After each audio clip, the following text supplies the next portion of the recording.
Welcome to my channel. आज जो हम लोग टॉपिक डिस्कस करने जा रहे हैं एस्टिमेशन एंड कॉस्टिंग में, वो है सिंकिंग फंड। सिंकिंग फंड के बारे में हम लोग पढ़ेंगे कि सिंकिंग फंड क्या होता है, कैसे हम लोग उसको फाइंड आउट करते हैं, वो हम डिस्कस करेंगे। एंड सेल्वेज वैल्यू डिस्कस करेंगे कि सेल्वेज वैल्यू किसी भी बिल्डिंग की क्या होती है, एंड स्क्रैप वैल्यू। ये तीन चीज हम लोग इस वीडियो में क्या करेंगे, डिस्कस करेंगे। ठीक है, तो सबसे पहले हम लोग चलते हैं कि सिंकिंग फंड। सिंकिंग फंड हमारा क्या होता है, बहुत इंपॉर्टेंट टर्म है, समझने की कोशिश करना। मैं बहुत इजी वे में बताऊंगा कि सिंकिंग फंड क्या होता है। देखिए, सिंकिंग फंड क्या होता है, सपोज हमने एक बिल्डिंग कंस्ट्रक्ट करी। बिल्डिंग में हम लोग क्या कंस्ट्रक्ट कर रहे हैं, होटल कंस्ट्रक्ट कर रहे हैं। ये होटल जो कंस्ट्रक्ट करेंगे, ये हमारा कॉन्क्रीट का होगा, कॉन्क्रीट स्ट्रक्चर्स होगा। तो कॉन्क्रीट स्ट्रक्चर्स होगा तो उसकी यूटिलिटी पीरियड जो होती है, यूटिलिटी पीरियड जो होगी कॉन्क्रीट स्ट्रक्चर्स की, वो हमारी कितनी होती है, 80 ईयर्स। यानी 80 ईयर्स बाद उसको हमें रिकंस्ट्रक्ट करना होता है। 80 ईयर्स तक हम उसको यूज कर सकते हैं, ऐसा मान के चलते हैं। तो हमने होटल बनाया, उस होटल में हमारा जो कॉस्ट लगा, सपोज बनाने का जो कॉस्ट लगा वो 10 लाख रुपीज लगा। अब क्या होगा भाई, इस होटल को बनाने में 10 लाख रुपीज लगा, तो इससे कुछ ना कुछ हमारी क्या होगी, इनकम होगी। उस इनकम को हम क्या बोलते हैं भाई, ग्रॉस इनकम। ग्रॉस इनकम मतलब एक ग्रॉस इनकम होती है और एक नेट इनकम। ग्रॉस इनकम मतलब टोटल इनकम जो हमारी इस होटल से हुई। नेट इनकम क्या होता है, उसमें हम लोग मेंटेनेंस कॉस्ट वगैरह, रिपेयरिंग कॉस्ट वगैरह ये सब डिडक्ट कर देते हैं। बट हम लोग यहाँ पे किसकी बात कर रहे हैं, ग्रॉस इनकम की। तो ग्रॉस इनकम जो भी हमारी हुई किससे, इस होटल से, उसमें से हम लोग कुछ पार्ट जो है हर साल एक्युमुलेट करते जाते हैं। यानी कुछ पार्ट हम लोग हर साल इकट्ठा करते जाते हैं। क्लियर हुआ। तो ग्रॉस इनकम का हम कुछ पार्ट क्या करते जाते हैं, इकट्ठा करते हुए जाते हैं। कहां, कब तक, यूटिलिटी पीरियड तक। तो कुछ पार्ट जो हम इकट्ठा करते हुए जाते हैं यूटिलिटी पीरियड तक, जिससे कि हमारा जो होटल का कॉस्ट है वो हमारा क्या हो जाए, इक्वल हो जाए। यानी होटल का जो कॉस्ट हमारा 10 लाख रुपीज लगा है वो हमारा एक्युमुलेट होके आ जाए। उसी को हम क्या कहते हैं, उस फंड को हम लोग क्या बोलते हैं, सिंकिंग फंड। क्लियर हुआ। एक बार और समझो, होटल को बनाने के लिए हमारा यूटिलिटी पीरियड 80 ईयर्स है। अब इसको 10 लाख रुपीज बनाने में लग रहे हैं। अब 10 लाख रुपीज बनाने में लग रहे हैं तो हम लोगों को 10 लाख रुपीज ही क्या करना है, एक्युमुलेट करना है, जिससे कि हम रिकंस्ट्रक्ट कर सकें कितने साल बाद, 80 ईयर्स के बाद। तो हमारा इससे कुछ ना कुछ क्या हुई, इनकम हुई। उस इनकम को हमने बोला ग्रॉस इनकम। अब इस ग्रॉस इनकम में से हम थोड़ा छोटा सा पार्ट क्या करते हैं, हर साल इकट्ठा करते जाते हैं। तो हर साल हमने इसका पार्ट क्या कर लिया, इकट्ठा कर लिया। वो इकट्ठा करने पर वो उसका क्या बन जाएगा, जितना कॉस्ट ऑफ कंस्ट्रक्शन लग रहा है। तो जितना फंड हमारा इकट्ठा हुआ, उस फंड को हम क्या बोलते हैं, सिंकिंग फंड। क्लियर। तो वही है कि certain amount of gross income is set aside normally as a sinking fund to accumulate the total cost of construction when the life of the building is over. When the life of the building is over का मतलब है कि utility period जब हमारी खत्म हो जाए तो टोटल कॉस्ट ऑफ कंस्ट्रक्शन के बराबर वो हो जाए, वही फंड क्या होगा, सिंकिंग फंड। दूसरा अगर हम समझे, दूसरी डेफिनेशन क्या हो सकती है, the fund which is gradually accumulated on annual deposit. यानी हर साल हम लोग क्या करते हैं, उसको इकट्ठा करते हुए जाएं फॉर रिप्लेसमेंट ऑफ बिल्डिंग। यानी इस बिल्डिंग को हम रिप्लेस कर सके या रिकंस्ट्रक्ट कर सके at the end of useful life. Useful life मतलब यूटिलिटी पीरियड, उसी को हम क्या बोलेंगे, सिंकिंग फंड। क्लियर हुआ होगा सिंकिंग फंड क्या होता है। अभी हम लोग इसका एक न्यूमेरिकल और कराऊंगा, वो न्यूमेरिकल भी आपसे क्या होता है, क्वेश्चन पूछ लिया जाता है। अब इसमें दूसरी चीज कि भाई सिंकिंग फंड में क्या क्या चीज कंसीडर होती है। तो सिंकिंग फंड में हमारी कॉस्ट ऑफ लैंड, यानी जो जिस पर ये बना है उसकी कॉस्ट वो कंसीडर नहीं होती। And scrap value, scrap value में बताऊंगा भी स्क्रैप वैल्यू क्या होती है, वो कंसीडर नहीं होती। तो एक और चीज समझिए कि भाई इसमें हमारा 100% क्या हो रहा है, पैसा लग रहा है, 100% आपका 10 लाख रुपीज है। तो सिंकिंग फंड जो आता है, सिंकिंग फंड जो हमारा इससे क्या होगा, इकट्ठा होगा, वो कितना परसेंट होगा, 90% तो सिंकिंग फंड इकट्ठा होगा। एंड 10% हमारी क्या होगी इसमें, स्क्रैप वैल्यू। यानी जो ये फंड हम लोग क्या करते जाएंगे, ग्रॉस इनकम का इकट्ठा करते जाएंगे, वो 90% किसका होगा, कॉस्ट ऑफ कंस्ट्रक्शन का होगा, वो तो सिंकिंग फंड हो गया।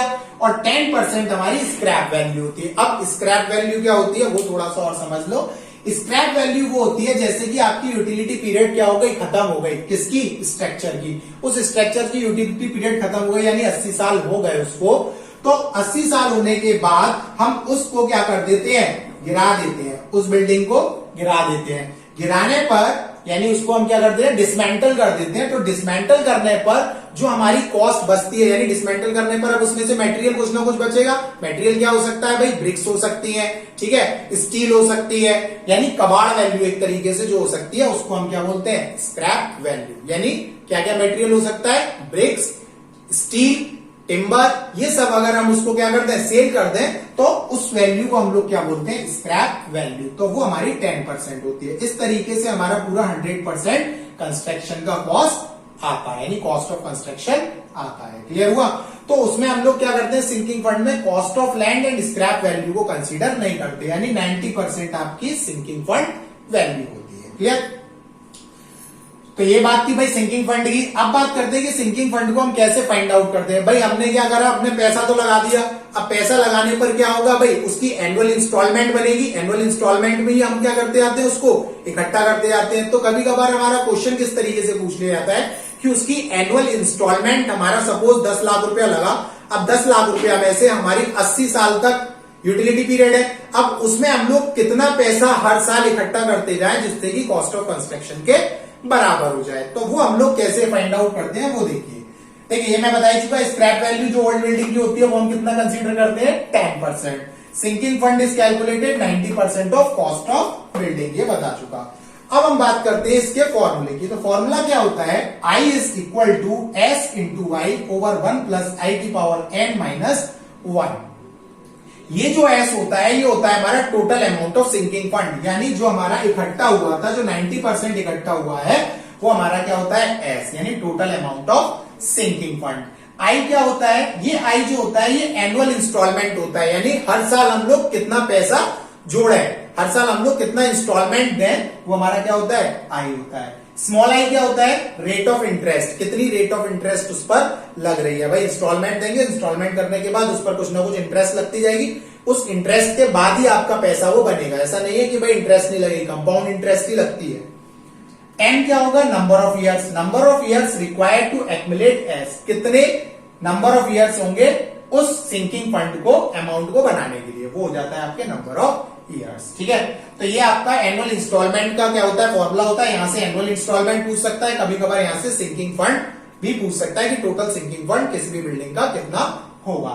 तो हम इसको एक क्वेश्चन से समझेंगे, एक क्वेश्चन से आपको बहुत अच्छे से समझ में आएगा। तो चलिए चलते हैं क्वेश्चन की तरफ। हाँ, तो क्वेश्चन क्या है, क्वेश्चन है a cost of old building is purchase of 3,50,000। हमने कोई एक ओल्ड बिल्डिंग की कॉस्ट उसको परचेज किया, कितने लाख रुपीस में, 3,50,000 में, जिसमें कि in which the cost of land, land की कॉस्ट कितनी है, 50,000। 50,000 आपको कॉस्ट ऑफ लैंड दे रखी है। And utility period, utility period कितनी दे रखी है उस बिल्डिंग की, 30 ईयर्स। एज्यूमिंग, जिसमें कि भाई अगर आपको स्क्रैप वैल्यू दे रखी हो तो हमको वो यूज करनी है, अगर नहीं दे रखी है तो मैंने बताया स्क्रैप वैल्यू हम कितनी मानते हैं, 10%। एज्यूमिंग स्क्रैप वैल्यू 10%, तो 10% हमने स्क्रैप वैल्यू मान ली। एंड रेट ऑफ इंटरेस्ट कितना दे रखा है on annual instalment, annual instalment में जो रेट ऑफ इंटरेस्ट लगेगा वो कितना लग रहा है, 4%। Find annual instalment of sinking fund, हमें एनुअल इंस्टॉलमेंट निकालना है किसका, सिंकिंग फंड का। तो सबसे पहले हमें इसमें क्या फाइंड आउट करना पड़ेगा, सिंकिंग फंड। भाई सिंकिंग फंड हमारा कितना आ रहा है वो हम लोग फाइंड आउट करेंगे। तो देखो सिंकिंग फंड फाइंड आउट करने के लिए मैंने आपको बताया था कि भाई उसमें कॉस्ट ऑफ लैंड आपकी नहीं आएगी और स्क्रैप वैल्यू नहीं आएगी, तो वो हमें क्या करना पड़ेगा, डिडक्ट करना पड़ेगा। तो टोटल कॉस्ट कितनी दे रखी है, टोटल कॉस्ट 3,50,000। अब 3,50,000 में से कॉस्ट ऑफ लैंड कितनी दे रखी है, लैंड कॉस्ट हमको जो दे रखी है वो दे रखी है 50,000। इसमें से हम लोग क्या करेंगे, बिल्डिंग की कॉस्ट निकाल लेंगे। भाई बिल्डिंग कॉस्ट जो हो जाएगी, बिल्डिंग कॉस्ट जो हो गई इसमें से डिडक्ट कर देंगे। भाई 3,50,000 में से हमने 50,000 क्या कर दिया, डिडक्ट कर दिया। कितना आ गया भाई, 3 लाख, 3 लाख रुपीज आ गया। इतना रुपीज आपका क्या हो गया भाई, बिल्डिंग की कॉस्ट हो गई। बट बिल्डिंग की कॉस्ट तो इतनी हो गई, सिंकिंग फंड कितना होता है हमारा 90%, या फिर स्क्रैप वैल्यू हमारा कितना होता है 10%। तो हमारा सिंकिंग फंड कितना होगा, इसका हम लोग कितना ले लें भाई 90%। तो 90% जब हम इसका लेंगे 3 लाख का, कितना हो जाएगा भाई 90/100, 2 जीरो से ये 2 जीरो कैंसिल हो जाएंगे, 9 3 27, 2,70,000। 2,70,000 रुपीज क्या हो गया भाई, इसका सिंकिंग फंड आ गया।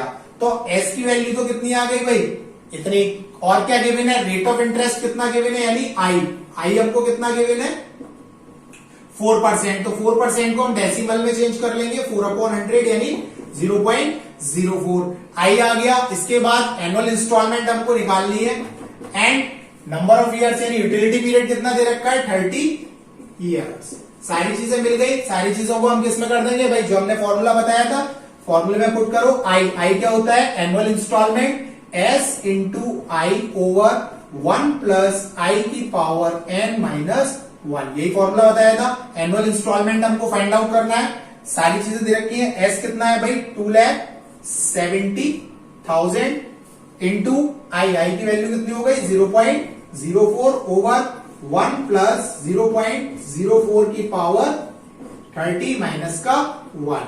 यहां से ये हमारी क्या निकल आएगी एनुअल इंस्टॉलमेंट। तो यहां से जब हम इसको सॉल्व करेंगे तो सॉल्व करने पे जो आपका आंसर आ रहा है वो आ रहा है ₹4814.2, यानी 4,814.2 रुपीज हमको क्या करने हैं, हर साल उसमें ऐड करने हैं, यानी हर साल हमें एनुअल इंस्टॉलमेंट की तरह उसको जोड़ते हुए जाना है।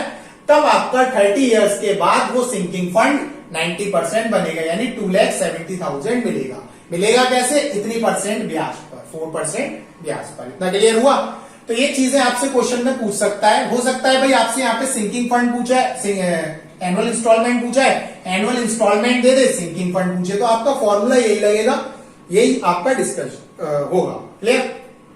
तो नेक्स्ट हम लोग जो चलते हैं वो हम चलते हैं किस पे, scrap value and salvage value पे। सैल्वेज वैल्यू और स्क्रैप वैल्यू। सैल्वेज वैल्यू और स्क्रैप वैल्यू क्या होती है, सैल्वेज वैल्यू हमारी, जैसे कि यूटिलिटी पीरियड हमारा क्या हो गया, बिल्डिंग का खत्म हो गया। यूटिलिटी पीरियड बिल्डिंग का खत्म होने के बाद जो हमारी बिल्डिंग जो क्या कहते हैं रीसेल वैल्यू के लिए बचती है, रीसेल वैल्यू के लिए मतलब हमने उसको या तो हम उसको डिसमेंटल करेंगे या उसको हम रीसेल करेंगे। ये सपोज हमारी बिल्डिंग हो गई, इसको हमें यूटिलिटी पीरियड 80 ईयर्स है। अब या तो हम इसको क्या कर दें, इसको ऐसे ही बेच दें, खड़ी अवस्था में ही बेच दें, ठीक है, या फिर हम इसको क्या कर दें, डिसमेंटल कर दें, ठीक है। अगर हमने इसको ऐसे ही बेच दिया, ऐसे बेचने पर जो हमारी वैल्यू होगी प्रॉपर्टी की उसको हम क्या बोलेंगे, सैल्वेज वैल्यू, यानी विदाउट बीइंग डिसमेंटल्ड जो हमारी वैल्यू होगी प्रॉपर्टी की at the end of utility period वो क्या होगी हमारी सैल्वेज वैल्यू। क्लियर। अब ये सैल्वेज वैल्यू हमेशा क्या होगी, पॉजिटिव होगी। ऐसा क्यों भाई, जब हम कोई भी चीज बेचेंगे, बेचने पर यानी जो भी चीज अगर हम क्या करें सेल करें, तो सेल करने पर क्या होगा, उसकी कुछ ना कुछ हमें कॉस्ट मिलेगी। तो कुछ ना कुछ जो हमें कॉस्ट मिलेगी वो हमारी क्या होगी, पॉजिटिव ही होगी। इसीलिए हमारी ये क्या रहती है, ऑलवेज पॉजिटिव। तीसरा पॉइंट क्या कहता है, it doesn't include the cost of dismantling and removal. भाई जब हम इसमें डिसमेंटल ही नहीं कर रहे, यानी इस बिल्डिंग को जब हम गिरा ही नहीं रहे, तो उसमें कॉस्ट इंक्लूड नहीं होगी, ना इसको रिमूव करने की कॉस्ट इंक्लूड होगी। क्लियर। ये थी हमारी क्या, सैल्वेज वैल्यू। दूसरी हमारी जो वैल्यू आती है वो आती है स्क्रैप वैल्यू। भाई ये तो हमने क्या करा, विदाउट बीइंग डिसमेंटल। अगर हमने सपोज ये बिल्डिंग बनाई एंड इस बिल्डिंग को यूटिलिटी पीरियड के बाद हमें इसको क्या करना है, गिराना है। तो गिराना हमने इसको क्या कर दिया, डिसमेंटल कर दिया, गिरा दिया। अब गिराने पर हमारी कुछ ना कुछ उस मटेरियल की क्या होती है, वैल्यू होती है, कुछ ना कुछ उसकी कॉस्ट होती है। मटेरियल कौन कौन से हो सकते हैं, टिम्बर हो सकता है, स्टील हो सकता है, ब्रिक्स वगैरह हो सकता है, यानी जो कबाड़ वैल्यू होती है, जो हमारी कबाड़ वैल्यू होती है, जो कबाड़ वैल्यू होगी उस वैल्यू को हम क्या बोलते हैं, स्क्रैप वैल्यू। क्लियर। तो स्क्रैप वैल्यू हमारी क्या हो गई, it is the value of dismantled material of a property at the end of utility period. Utility period के बाद ही ये वैल्यूज हमारी क्या होती है, यानी स्क्रैप वैल्यू और सैल्वेज वैल्यू। दूसरा point, scrap value of building is about 10% of total construction cost. ये मैं बता चुका हूं कि स्क्रैप वैल्यू हम कितनी मान के चलते हैं, टोटल कंस्ट्रक्शन कॉस्ट का 10%। It is also called as junk value और डिमोलिशन वैल्यू। इसको हम लोग जंक वैल्यू भी बोलते हैं और डिमोलिशन वैल्यू भी बोलते हैं। फोर्थ पॉइंट क्या है, it may be positive, negative और जीरो। ये इंपॉर्टेंट है कि पॉजिटिव, नेगेटिव और जीरो कैसे हो सकता है। भाई सैल्वेज स्क्रैप वैल्यू जो है वो हमारी पॉजिटिव, नेगेटिव और जीरो कैसे हो सकती है। देखिए सपोज अगर हमने इस बिल्डिंग को गिराया, गिराने पर हमारा कॉस्ट लगेगा। भाई उसको बिल्डिंग को जब हम गिराएंगे जेसीबी वगैरह से किसी से भी गिराएंगे तो उसको गिराने में जो हमारी कॉस्ट लगेगी वो कॉस्ट। अब सपोज उसको गिराने की कॉस्ट तो आपकी क्या हो गई, ज्यादा हो गई, और जो आपका डिसमेंटल करने के बाद मटेरियल जो आया उसकी कॉस्ट कम मिली। तो इसका मतलब हमारा क्या होगा, स्क्रैप वैल्यू जो होगी वो हमारी कैसी हो जाएगी, नेगेटिव हो जाएगी। तो स्क्रैप वैल्यू हमारी नेगेटिव भी हो सकती है। पॉजिटिव कैसे होगी, सपोज इस कॉस्ट को, हमारी कॉस्ट गिराने की तो कम लग रही है बट हमारी क्या है, मटेरियल की कॉस्ट जो है सेल करने पे ज्यादा आ रही है, तो वो क्या हो जाएगी आपकी पॉजिटिव स्क्रैप वैल्यू हो जाएगी। तीसरी जीरो कैसे हो सकती है, अगर वो दोनों बराबर है। क्लियर हुआ। तो ये टॉपिक्स थे आपके salvage value, scrap value and sinking fund के लिए, और इस वीडियो में इतना ही। सो नेक्स्ट वीडियो में हम लोग नेक्स्ट टॉपिक लेके आएंगे। So thank you so much for watching the video and please like, share and subscribe my channel.